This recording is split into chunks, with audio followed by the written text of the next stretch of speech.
Assalamualaikum warahmatullahi wabarakatuh. Saya Siti Saripah dari B3 Manajemen dengan NIM 1121118. Di sini saya akan mempresentasikan mata kuliah Tata Kelola Perusahaan dan Tanggung Jawab Sosial, yaitu dengan materi pemilikan perusahaan. Nah, yang akan saya bahas di sini yaitu yang pertama organ perusahaan, yang kedua rapat umum pemegang saham, yang ketiga perlindungan pemegang saham, yang keempat peningkatan nilai tambahan, dan yang kelima wewenang RUPS.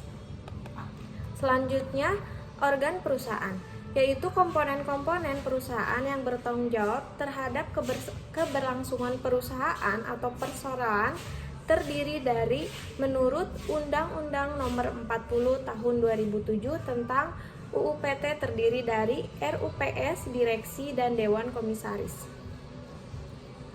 Selanjutnya, RUPS adalah rapat dari perseroan untuk membicarakan atau menentukan hal-hal yang berkaitan dengan kepemilikan perusahaan.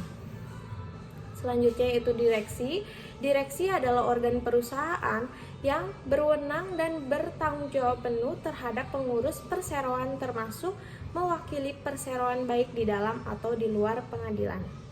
Selanjutnya, Dewan Komisaris adalah organ perusahaan yang bertugas melakukan pengawasan dan memberi nasihat kepada direksi. Nah, pada umumnya tata kelola perusahaan ini meliputi pemilikan atau pemegang saham atau pemilik modal, pengurus direksi, dan komisaris pengawasan.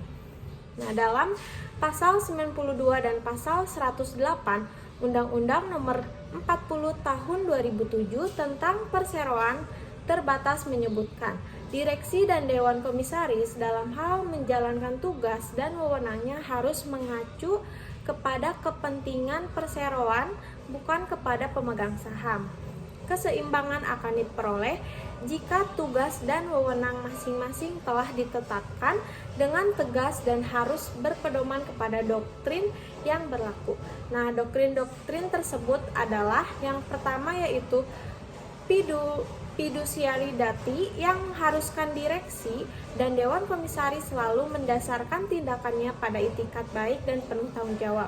Yang kedua yaitu business judgment rules, atau setiap tindakan ditunjukkan atau ditujuankan untuk kepentingan terbaik perseroan.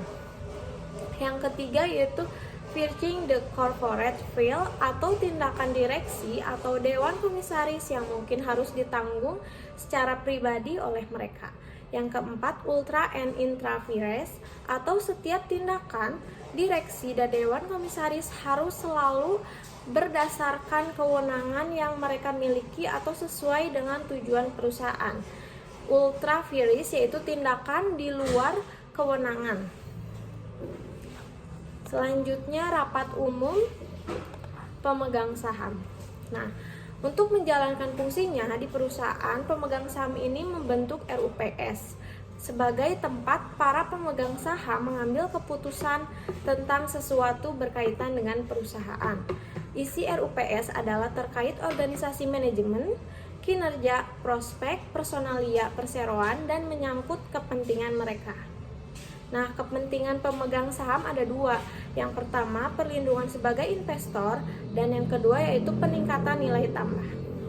Perlindungan diperlukan terutama bagi setiap pemegang saham minoritas agar tidak diabaikan oleh pemegang saham, pengendali direksi, dan dewan komisaris. Nah, selanjutnya yaitu perlindungan pemegang saham. Nah, di sini dalam perusahaan yang berbentuk badan hukum perseroan terbatas, pemilikan dinyatakan dalam bentuk saham. Dua hak yang dimiliki oleh pemegang saham. Yang pertama, menghindari dan mengeluarkan suara dalam RUPS. Yang kedua, menerima pembagian, dividen, dan sisa kekayaan hasil likuidasi. Nah, untuk UPPT juga memberikan perlindungan kepada si pemegang saham ini dalam bentuk satu, persyaratan atau syarat quorum dan syarat pemungutan suara.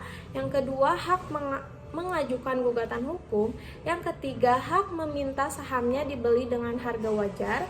Yang keempat, hak mengajukan permohonan untuk dilakukan pemeriksaan terhadap perseroan.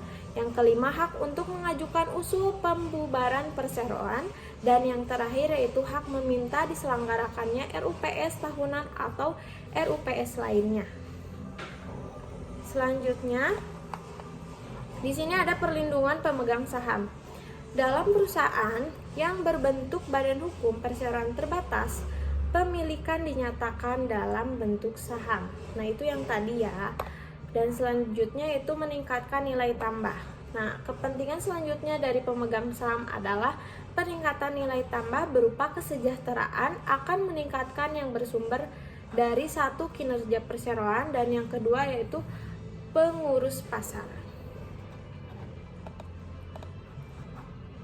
Selanjutnya yaitu wewenang RUPS. Nah, kegiatan yang harus diputuskan dalam RUPS ini yang pertama yaitu persetujuan atau rencana kerja yang disampaikan oleh direksi.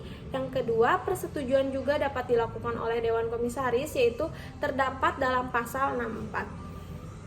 Selanjutnya, persetujuan terhadap laporan tahunan, termasuk pengesahan laporan keuangan yang disampaikan oleh direksi yang terdapat di pasal 69.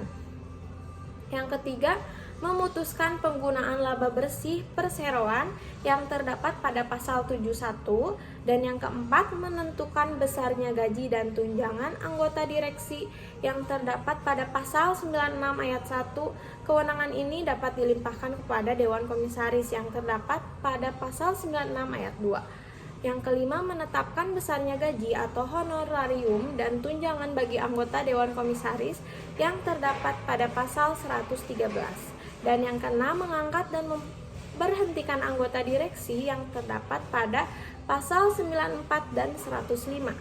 Dan yang terakhir yaitu mengangkat dan memberhentikan anggota Dewan Komisaris yang terdapat pasal 111 sampai 119.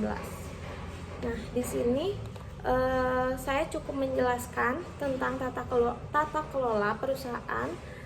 Sebelumnya saya mohon maaf apabila ada kesalahan kata.